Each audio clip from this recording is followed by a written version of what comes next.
An Air Kasai Antonov-AN-26B with registration number 9SAYN experienced a serious incident on January 21, 2025, when it landed at Kongolo Airstrip after a flight from Goma.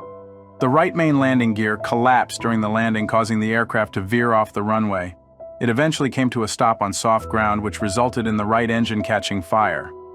Despite the severity of the incident, no injuries were reported.